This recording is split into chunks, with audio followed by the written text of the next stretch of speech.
Nobody came to my son's surgery. 3 days later, Mom texted, "Need $10,000 for your sister's wedding dress." I sent $1 with by a veil, then blocked their access to my accounts. The bank manager called the next morning.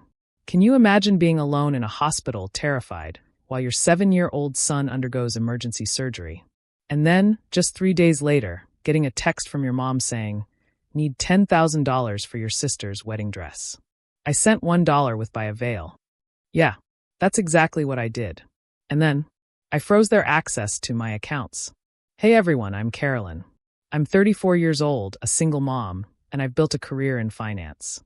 My son, Dylan, he's 7, and he's my entire world. Last week, Dylan needed emergency appendix surgery. I was absolutely terrified. My heart was in my throat. Of course, I called my parents, my sister, everyone in the family, just begging for someone to come. To be there. To support us through this scary, scary time. But you know what? Not one single person showed up. I sat there alone, holding Dylan's hand, feeling the weight of the world. I've always been the responsible one in my family, the one everyone turns to when they need money. But that text, just 3 days after being completely abandoned in that hospital, that changed everything. To understand how we got to that breaking point, I need to take you back to the very beginning. I grew up in a comfortable, middle-class neighborhood in suburban Chicago with my parents, Martha and Frank, and my younger sister, Vanessa. From my earliest memories, there was always this unspoken hierarchy in our house. Vanessa? She was the golden child. And me? I was the responsible one. Our childhood photos tell the story better than any words could. Vanessa, beaming in her dance recital costumes, flanked by our proud parents. Vanessa, surrounded by piles of Christmas gifts, a mountain of ribbons and bows. Vanessa, celebrated for every tiny achievement. Meanwhile, I was the practical, reliable daughter. The one who never caused trouble. The one who learned very, very early to take care of herself. By 16, I was working at the local grocery store, after school and on weekends. Not because we needed the money, we were comfortably middle class. But because my parents made it crystal clear. My wants and needs? They were my responsibility. When college applications rolled around, I remember sitting at the kitchen table, clutching my acceptance letter to Northwestern. My parents exchanged nervous glances about the tuition. "We just don't have that kind of money set aside for you, Carolyn," my mother said, stirring her coffee. "We always figured you'd get scholarships or go somewhere less expensive." What she didn't say, what I knew instinctively, was that they were saving for Vanessa, who was 2 years behind me. So I took out student loans, worked 30 hours a week all through school, and graduated with a business degree. Meanwhile, Vanessa? She bounced between 3 different universities over 6 years, changing majors repeatedly, with our parents covering every single cent. My first job was as a bank teller. I was 22, eager to build my career, desperate to pay down those student loans. I rented a tiny studio apartment and packed lunches every day, meticulously saving every penny.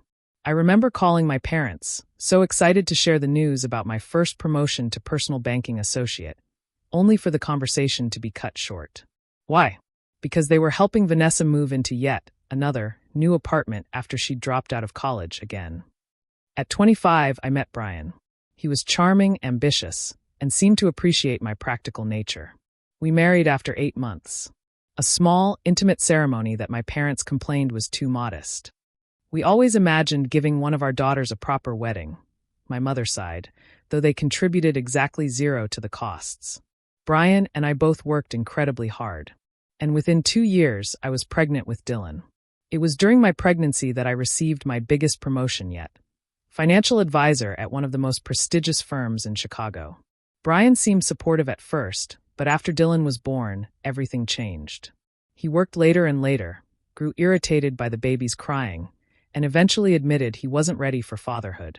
By the time Dylan was 2, our divorce was finalized. Brian pays his child support on time, but has minimal involvement in Dylan's life. Every other weekend turned into once a month, then occasional holidays.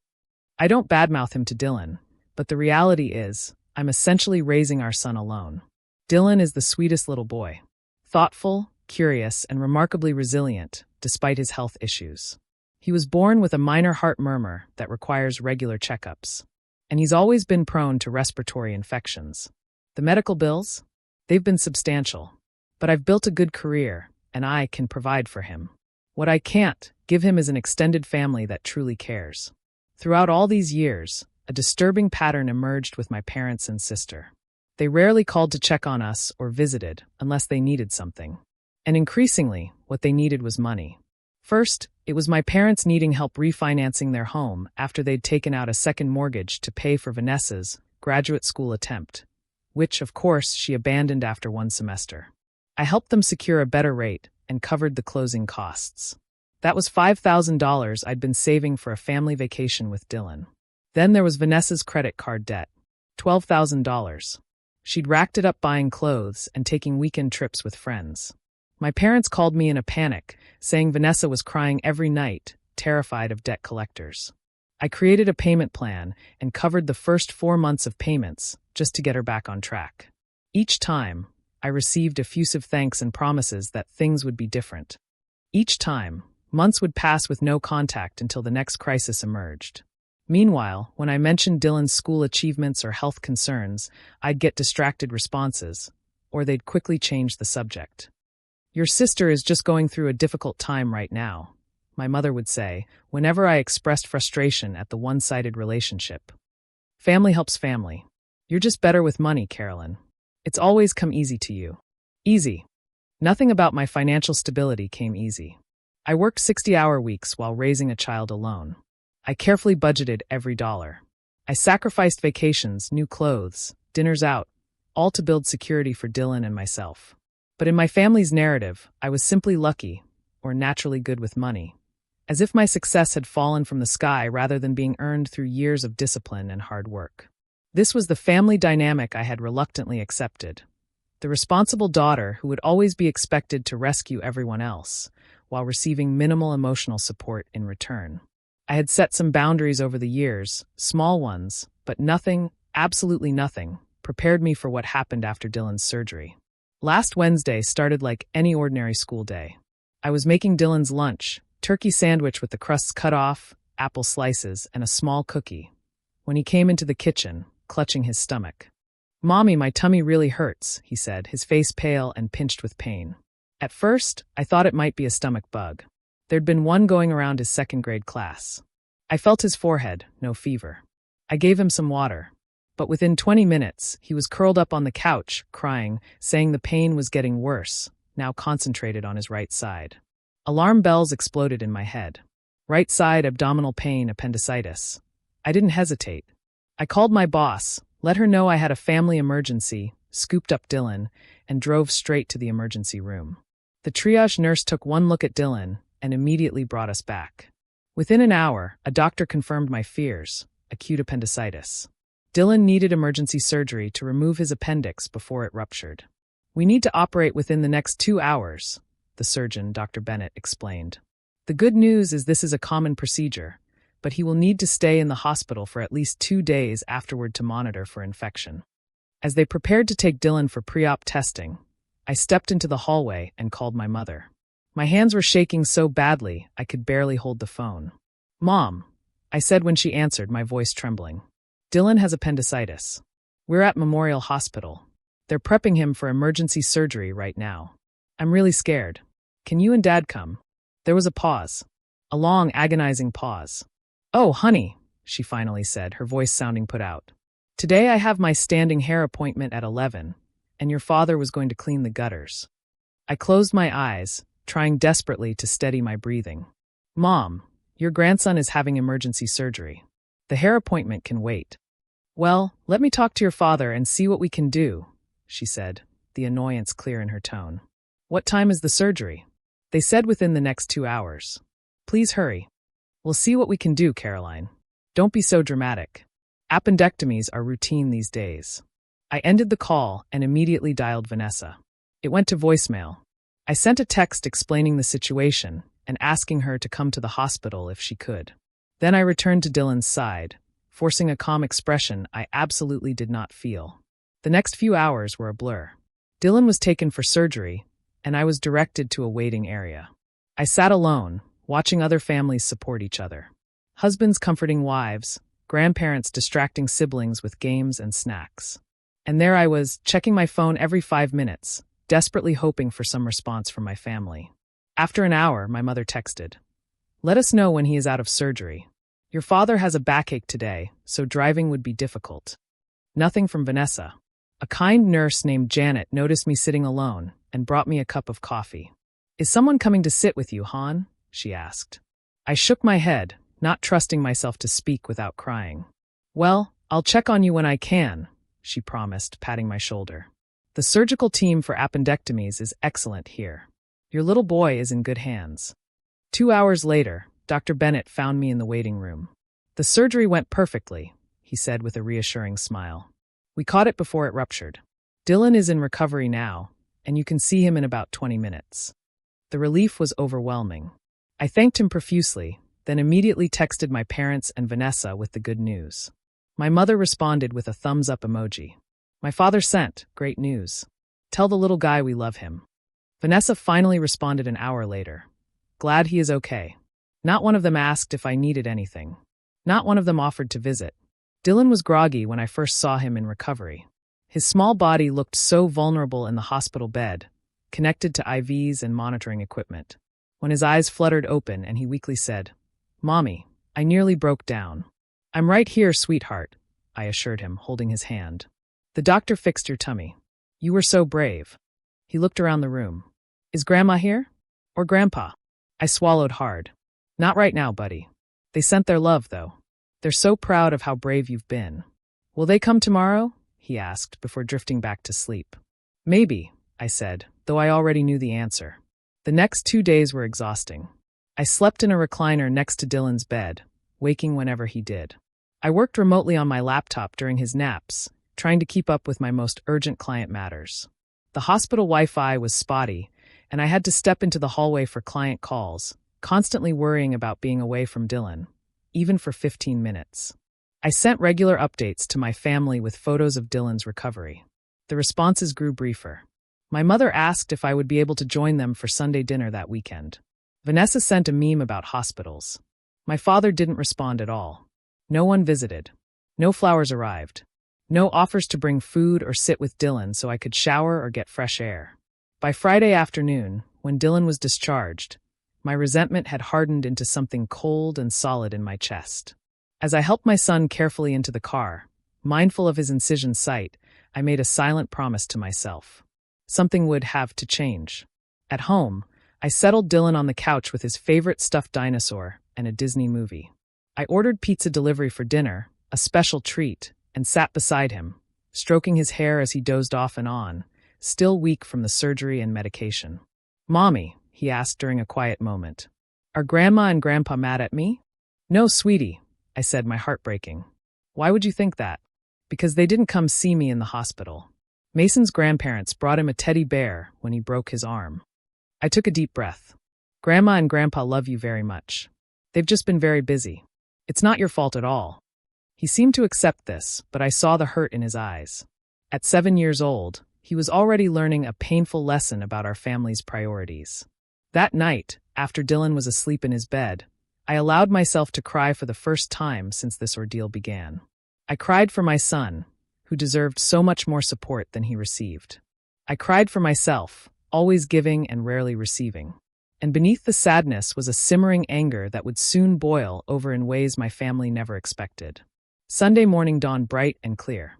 Dylan was recovering well at home, moving around more comfortably, and even asking for pancakes for breakfast. His appetite returning was a good sign. As I mixed the batter, my phone chimed with a text. It was from my mother. "How is Dylan feeling?" It was the first time she had initiated contact since before the surgery. I texted back, "Much better, thanks. Eating well today and moving around more easily." I set the phone down and poured batter onto the griddle. Before the first pancake had even started to bubble, my phone chimed again. I glanced at the screen and nearly dropped the spatula. "Good to hear. Listen, we need to talk about something important. Vanessa is engaged. Tyler proposed last night. She needs $10,000 for her dream wedding dress. Vera Wing. Once-in-a-lifetime opportunity. The boutique is holding it but needs deposit by tomorrow. Can you transfer the money today? Family helps family." I stared at the message, reading it 3 times to make sure I understood correctly. My son had just had emergency surgery. No one from my family had visited or offered any meaningful support. And now, 3 days later, they wanted $10,000 for a wedding dress. I flipped the pancake, which had now burned on one side, and tried to compose myself before responding. My first instinct was to fire back an angry message, but Dylan was sitting at the kitchen island, watching me with curious eyes. "Is that Grandma?" he asked hopefully. "Yes, buddy." She says, "Hi." The lie tasted bitter. "Your pancake is almost ready." I decided not to respond immediately. I served Dylan his breakfast, made sure he took his medication, and settled him in the living room with Legos. Then I returned to my phone, which had accumulated 3 more messages. From Mom. "Did you see my text about Vanessa's dress? They need an answer today." From Dad. "Your mother told you about the dress. Vanessa found the one. $10,000. I know it sounds like a lot, but this is her special day. Call us." From Mom again. "The boutique closes at 5 today. You are the only one with money to spare. We wouldn't ask if it wasn't important." I sat down at the kitchen table, a cold feeling spreading through my chest. Money to spare. After paying thousands in medical bills that my insurance didn't fully cover. After taking unpaid time off work to care for my son. My phone rang. It was my father. "Carolyn," he said without preamble when I answered. "Did you get your mother's messages about the dress?" "I did," I said carefully. "I'm a little surprised by the timing." "What does timing have to do with anything? Your sister is getting married. Tyler comes from money, and they are expecting a certain level of wedding. The dress is non-negotiable. Dad, Dylan just had surgery. I've been dealing with that alone. I have medical bills and I've missed work. $10,000 for a dress is not something I can just pull out of thin air." He scoffed. "You work in finance. We know you make good money. This is not the time to be selfish. Vanessa never asks you for anything." I nearly choked at that blatant lie. "Dad, she has never once called to check on Dylan.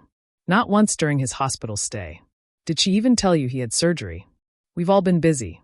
Tyler's parents are planning an engagement party, and there has been a lot to coordinate. This dress is a limited opportunity. Vanessa tried it on yesterday, and it's perfect. She deserves this." The conversation continued in this vein for several minutes. My father dismissed every concern I raised, repeatedly emphasizing family obligation and Vanessa's once-in-a-lifetime event. After hanging up, I received a call from my mother. Then another text, this one with photos attached of Vanessa in what I assumed was the dress in question. A massive ball gown with intricate beading and a cathedral train. It looked like something from a Disney movie. Impractical. Ostentatious. Then came the text that broke me. "Thanks. In advance. You are the best. Cannot wait for you to see me walk down the aisle in this. Tyler's family is so impressed with it. I need your banking details to give to the boutique for the deposit. Love you." Not a single word about Dylan.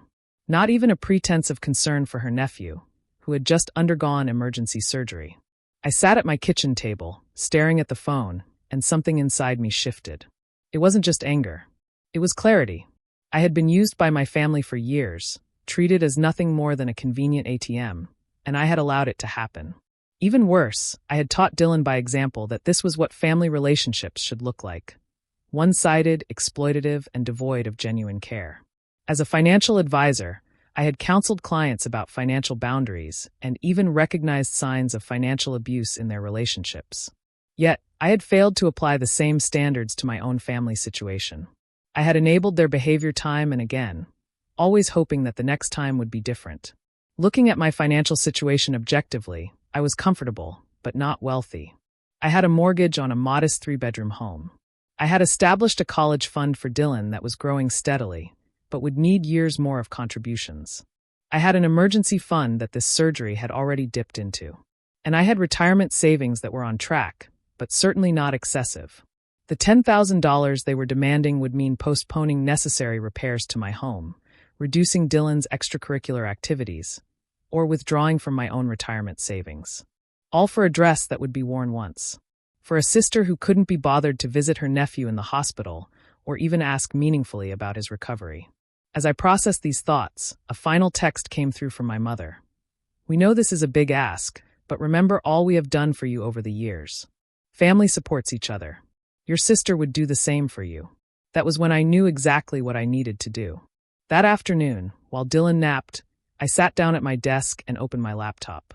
As a financial advisor, I had the skills and knowledge to handle this situation strategically rather than emotionally, though I was certainly feeling plenty of emotions.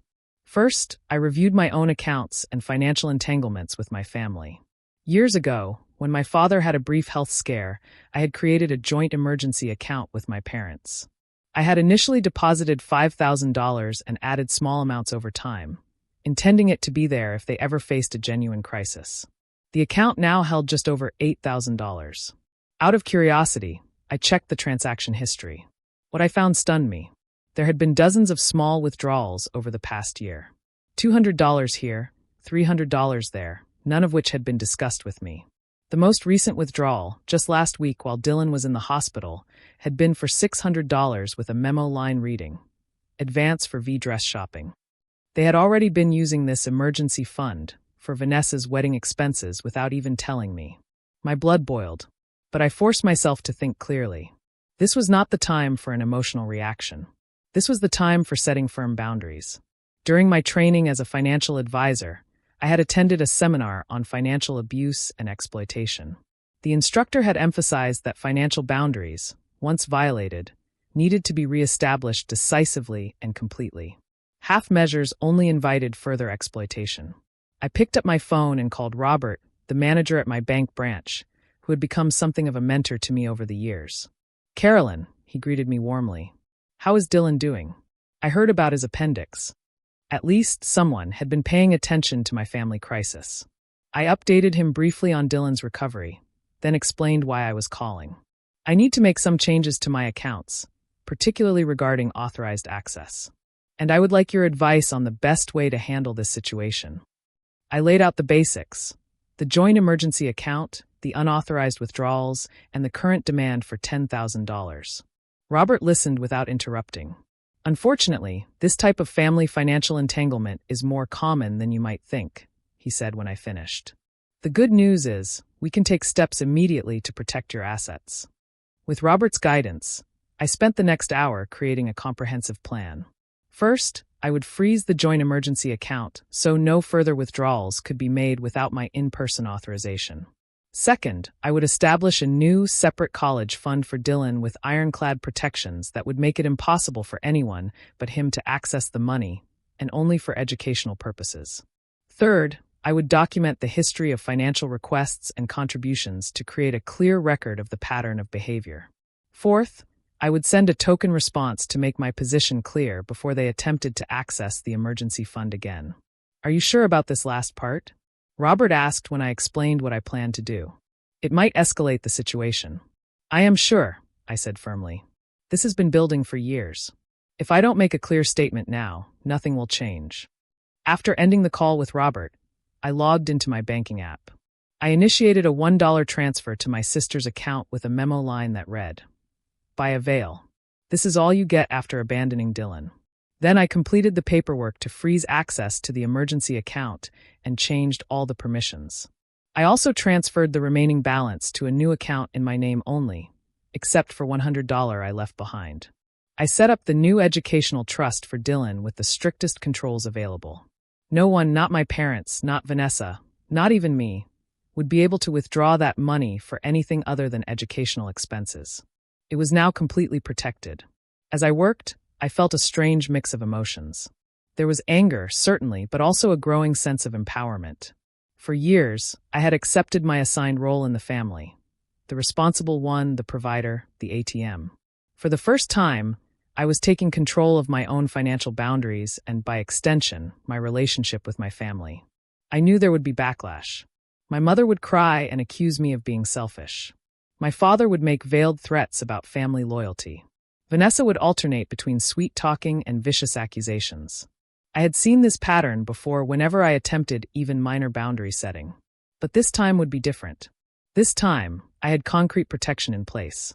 This time, I was thinking not just of myself, but of the example I was setting for Dylan. What kind of relationships did I want him to accept as normal? What kind of treatment did I want him to believe he deserved? As I finalized the last details, I heard Dylan calling for me from his bedroom. I closed my laptop, took a deep breath, and went to check on my son. Whatever storm was coming, I was prepared to weather it for both our sakes. Monday morning arrived with the predicted storm. I had just dropped Dylan off at school.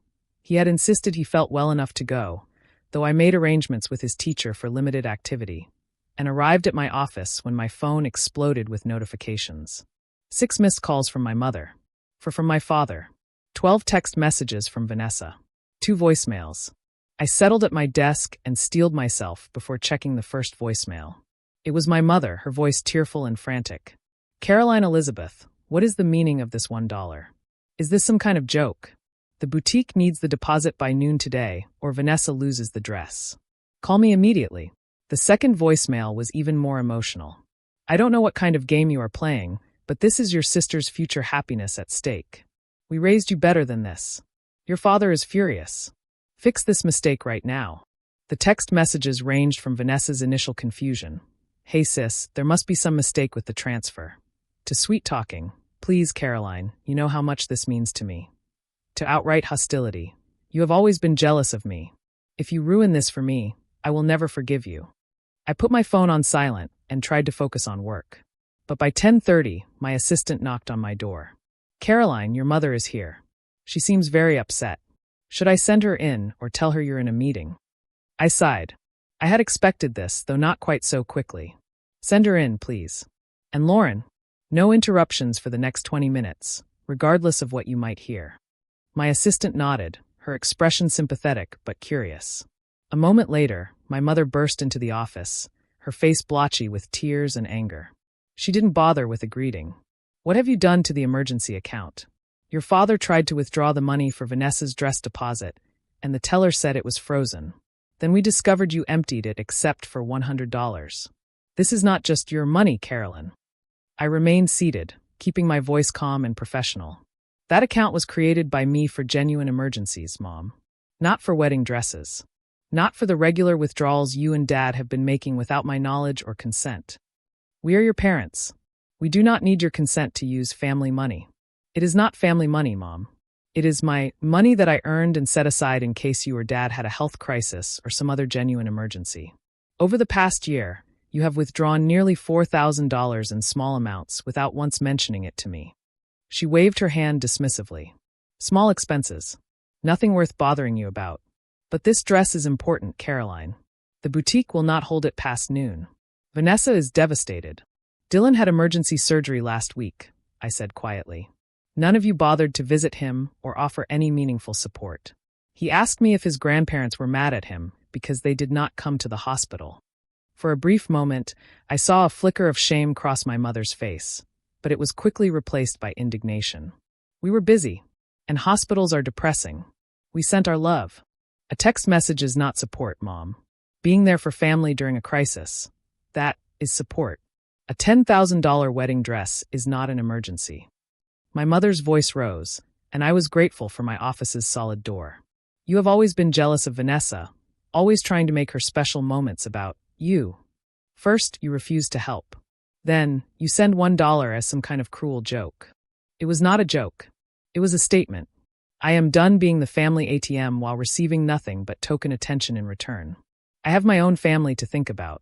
Dylan, my priority is his well-being and future, not Vanessa's one-day princess fantasy. The argument escalated from there. My mother's voice grew louder until I was certain everyone in the office could hear, despite the closed door. She brought up every perceived slight from childhood, accused me of ingratitude for all the sacrifices they had made for me, and eventually resorted to threats.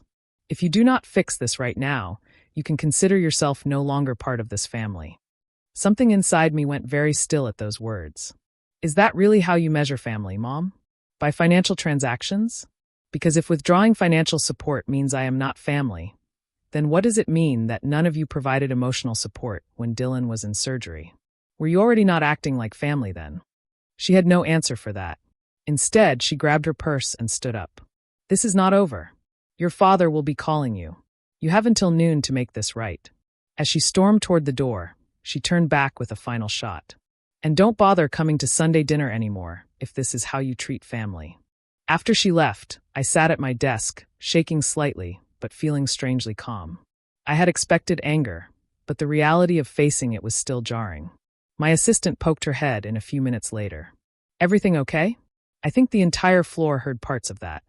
I gave her a weak smile. Family drama, nothing to worry about. But by lunchtime, things had escalated further. My father called 4 more times. I sent each to voicemail. Vanessa's texts became increasingly frantic and then abusive. I muted the conversation. At 1:15, I received an unexpected call from Robert at the bank. "Carolyn, I wanted to give you a heads up. Your parents just left my office. They were trying to override the freeze on the joint account, claiming it was an emergency situation and that you were having mental health issues preventing you from making rational decisions." I gasped. "They what?" "They also attempted to file a fraud report, claiming you had unlawfully transferred funds out of a joint account." I explained that as the primary account holder who created and primarily funded the account, you were within your rights to make those changes. "I appreciate the call, Robert. I'm sorry you got dragged into this. No need to apologize. I wanted you to know they may try other avenues. They mentioned possibly contacting your firm's management to discuss your concerning behavior. I thought you should be prepared." After thanking Robert again, I immediately went to my supervisor's office to explain the situation before my parents could call with false claims about my mental stability. Nancy, my supervisor for the past 5 years, listened with growing concern. "I had no idea you were dealing with this kind of family pressure, Caroline," she said when I finished. "If they do call, I will handle it appropriately. And if you need any time off to deal with this situation, just let me know." By the end of the workday, I had received notice that my parents had attempted to make 3 separate withdrawals from the now frozen emergency account, each declined by the system I had put in place. When I picked up Dylan from his after-school program, I was exhausted from the emotional warfare, but resolute in my decision. Something would have to give, and for once, it would not be me. Tuesday evening, my phone rang with my father's number. I had been ignoring their calls all day, but something told me to answer this one. "Carolyn." My father's voice was tight with controlled anger. "We need to have a family meeting tonight, 7 o'clock at our house." "I cannot do tonight, Dad. Dylan is still recovering, and I do not want to leave him with a sitter so soon after his surgery." "Then bring him. This needs to be resolved immediately." "Is this about Vanessa's dress?" Because my answer has not changed. This is about much more than the dress. Now, you have made serious accusations and taken actions that affect this entire family. 7 o'clock. He hung up without waiting for my response. I stood in my kitchen, considering my options. I could refuse to go, but that would only escalate the situation further. If this confrontation was inevitable, perhaps it was better to face it directly, and on my terms. I called my neighbor, Miss Jenkins, a retired teacher who had become a friend and occasional backup caregiver for Dylan. She readily agreed to watch him for a few hours, understanding from my tone that this was important. "Take all the time you need," she assured me. "Dylan and I will bake cookies and watch that space documentary he's been talking about." Before leaving, I gathered documentation. I had prepared a spreadsheet detailing every financial contribution I had made to my family over the past decade, totaling more than $50,000.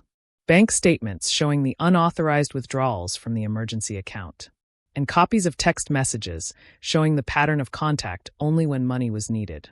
Armed with evidence and resolve, I drove to my parents' house, the same split-level home where I had grown up.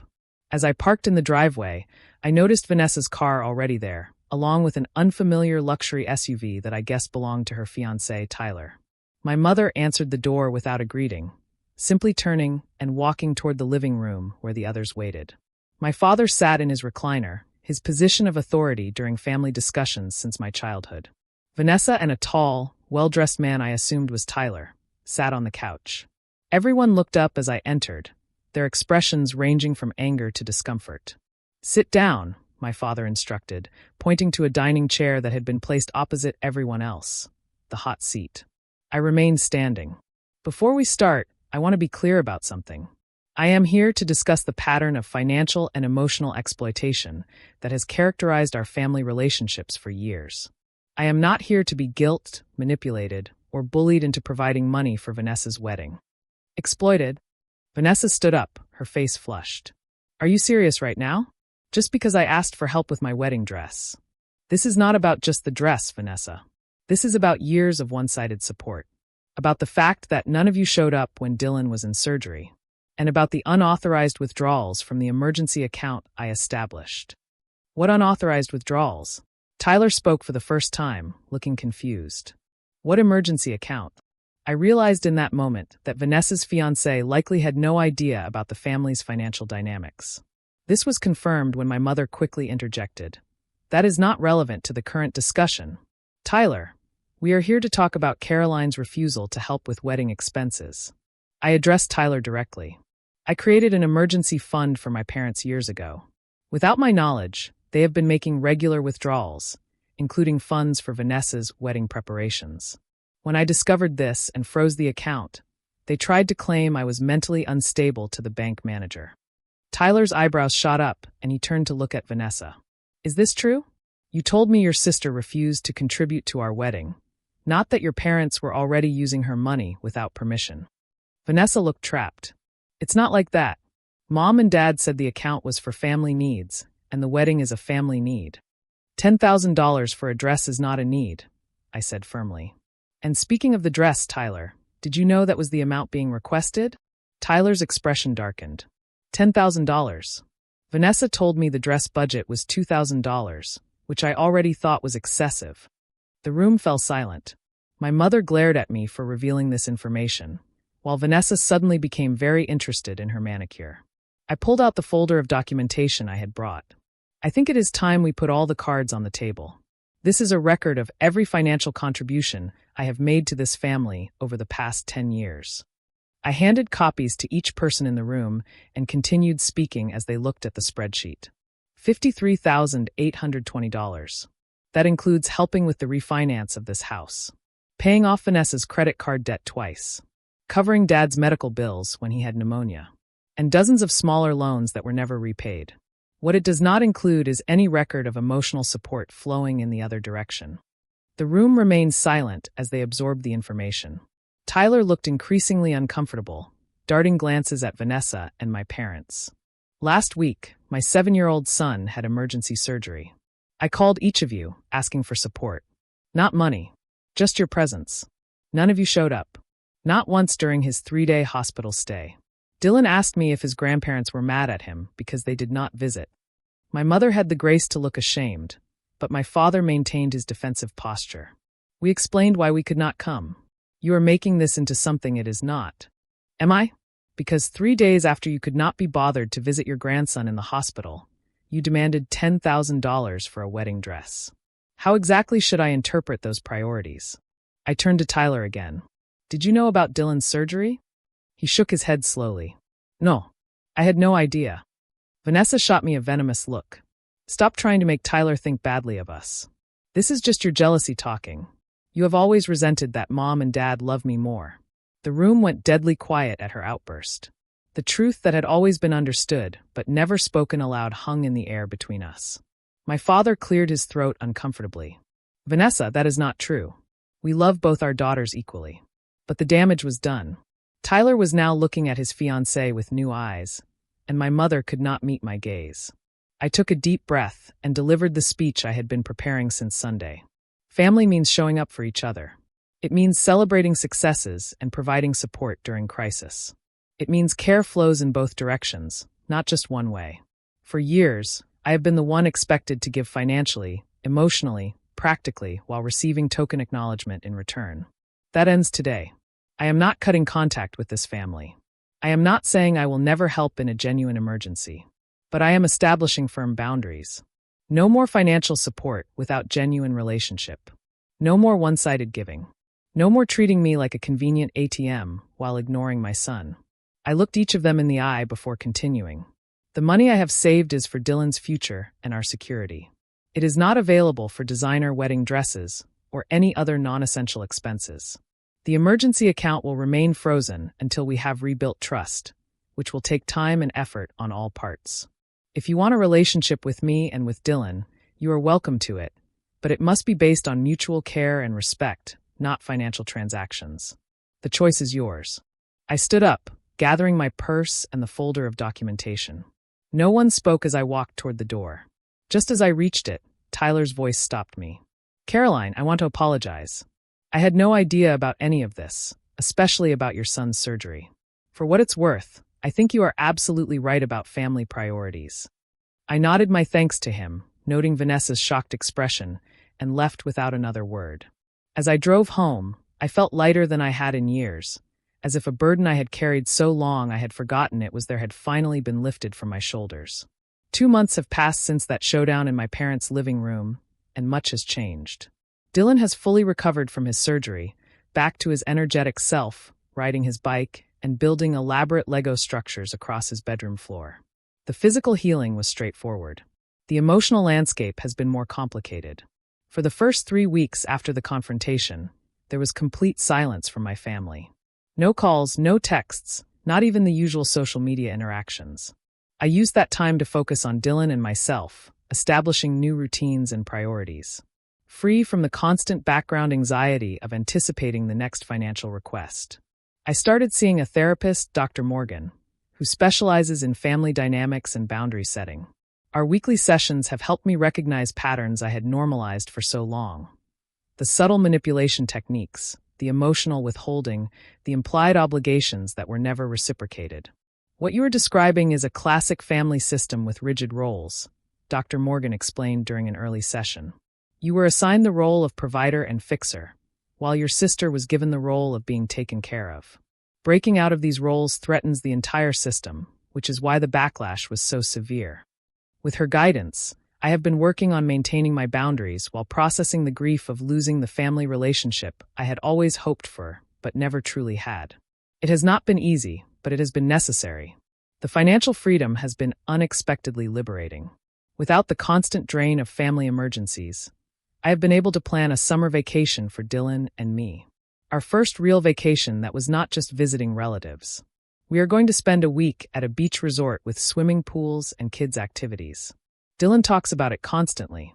His excitement, a daily reminder that I made the right decision. I also started the home renovation project I had been postponing for years.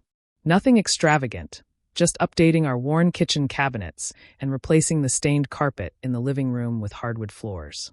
Creating a home that feels truly ours, not just a place we inhabit between work and school. The first crack in the family silence came 6 weeks after our confrontation. A letter arrived. Not an email or text, but an actual handwritten letter from Vanessa.